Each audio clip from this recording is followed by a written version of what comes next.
Yo, what's up mga kachismosa and welcome back to my YouTube channel. So, for today's video, pag-uusapan natin ang isang issue na nasangkot ng isa sa malalaking influencer dito sa Pilipinas, which is si Ivana Alawi. At yan ang ating pag-uusapan ngayon, kung ano ba ang naging issue niya kasama ng Casino Plus or kung anumang casino sugal or gambling. Yan ang ating pag-uusapan ngayon. But before that, once again, thank you po ulit sa lahat ng patuloy na sumusuporta at umaabang sa mga ina-upload natin videos dito sa channel natin. And guys, patuloy nyo rin pong suportahan yung Facebook page natin at ang ating TikTok. So yun lamang po, without further ado, umpisa na natin to. Let's go! Pinakasikat po, Ivana Alawi, mamimigay ng 100 iPhone 17, pero hindi pala kusang ibibigay yun. Dapat, ikaw muna ay mag-subscribe o mag-like doon sa isang online gaming platform. At wala po kahit saan dito yung pagsunod doon sa sinasabi po na pinag-uusapan natin kanina at Standard Council, authority, merong approval po mula sa PAGCOR. Hindi rin po nakalagay. Halimbawa, ito pong isang sikat to, si Osas, 2 Osas bata. Millions of followers po to. Wala po kahit saan dyan na nakasulat na gambling can be addictive. Know when to stop. My question po, Madam Chair, is paano po ini-implement o ini-exercise ng PAGCOR ang kanyang regulatory power over these content creators and influencers? Madam Chairperson, I will, with your permission, I would like to answer. Congressman San Fernando, una po, totoo po yun. Meron pong sumusunod, meron pong hindi sumusunod. Ang akin pong gustong talakayin sa umagang ito ay yung pinunan ninyo na lumabas na ang isang online endorser tulad ni Ivana. Okay. Sa harap ninyo at sasagutin ko pong hindi po sila himingi ng permiso. Ano po ang ginawa ng PAGCOR? We fined the online gaming company 1 million pesos and together with that, gave them a stern warning na hindi na dapat maulit ito. Kung maulit ito, heavier fine and the possibility that it can lead, another violation can lead to the suspension and ultimately the cancellation of their license. So yan po na ipatupad namin. Nagbayad po sila ng 1 milyong piso at minandohan din po namin sila, Your Honor, na ihinto na yung nasabing promotion na yon. So noong July guys, inanunsyo or inannounce ni Ivana Alawi na mamimigay siya ng 100 iPhone 17 units. 100 guys iPhone 17. Imagine kung magkano yun. No? So, sa mga followers niya, no, na basta mamimigay siya ng gano'n, no, na umabot daw yung halaga nun ng 4.28 million ang lahat ng cellphone na yun. iPhone, alam ko naman na marami nagde-desire na magkaroon ng iPhone, especially yung bago ngayon, iPhone 70 Pro Max. No, nakita naman natin sa promotional video ni Ivana na hindi lang siya basta-basta base iPhone 17. So, 17 Pro Max, Pro, lahat. So, para sa makakasali sa giveaway, kailangan lang nilang i-follow ang Facebook page ng online gaming platform na ini-endorse ni Ivana which is yung yung casino. Dito, so dahil dito, maraming netizens ang nagtanong kung ang giveaway ba ay simpleng regalo o bahagi rin ng promotional campaign para sa gambling platform.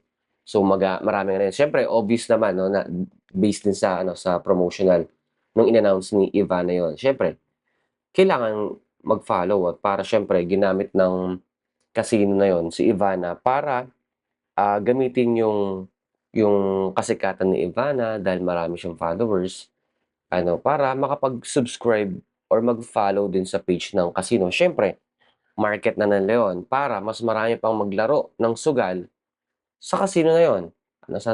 Yun nga, yung sa gambling na yun. Ayon sa ulat, no, or balita noong August 24, sinabi ng PAGCOR chairman, no, Alejandro Tenco, no, sa isang House hearing na ang gaming operator na konektado sa promotion ay pinagmultan ng 1 million, guys.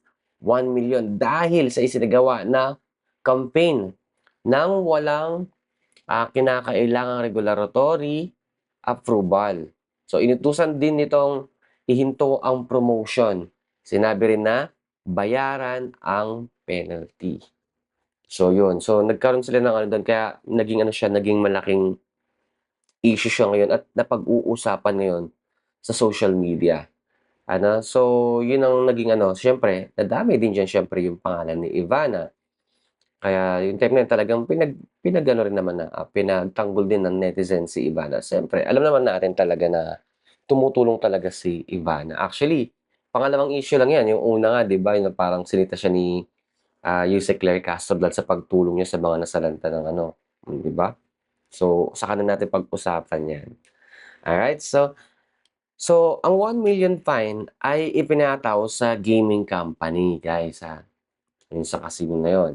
At hindi kay Ivana. Kasi nga, sabi nga natin, hindi naman talaga si Ivana ang may problema dyan. Siyempre, dahil nga kinuha si Ivana, siyempre dahil may sariling platform naman si Ivana, at wala naman din anong batas or kahit anong batas na talagang bawal mag-ano ng ganun yung mga influencer or content creators.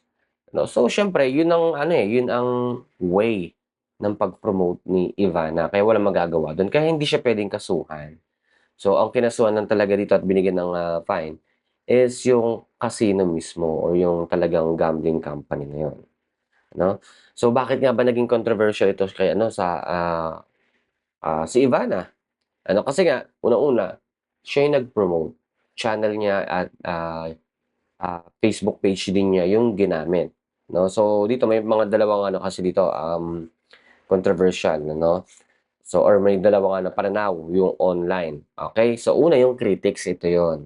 Sinasabing problematic dahil ginagamit ang napakalaking giveaway at popularity ni Ivana para makahikayat ng bagong followers or audience patungo sa gambling-related platform.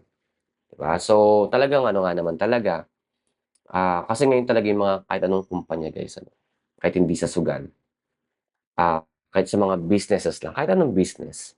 So, ginagawa na talagang advantage.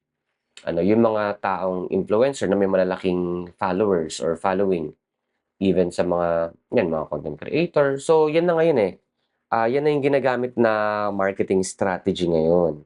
Kung dati noong unang panahon, mga kopong-kopong pa, so flyers or commercial sa TV, sa radio, pero ngayon kasi, true influencer. Bakit? Pag ang mapapamahal lang naman yung mga company pag malaking pangalan ang kukunin nilang influencer para i-promote yung mga negosyo nila. At meron din naman mga influencer na mababa lang din ang singil o ang bigayan. Kasi nga, hindi pa naman ganun kasikat. Pero, kahit papaano, may mga malalaking following. So, yun, Then, ito naman sa supporters naman, ay pinagtanggol naman siya or si Ivana dahil matagal na siyang gumagawa ng giveaways. Totoo yan. At pagtulong sa followers niya. Totoo naman yan, alam naman natin yung content ni Ivana, hindi naman yung paganda-ganda lang.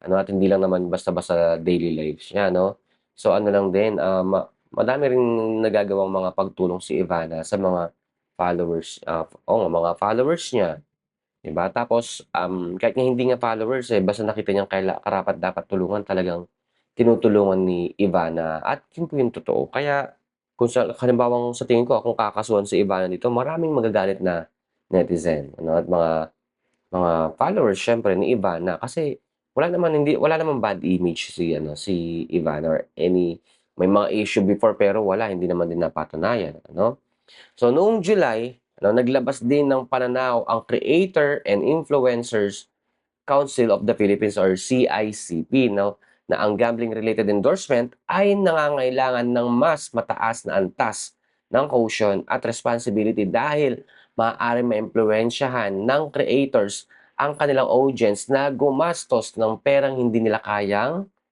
mawala.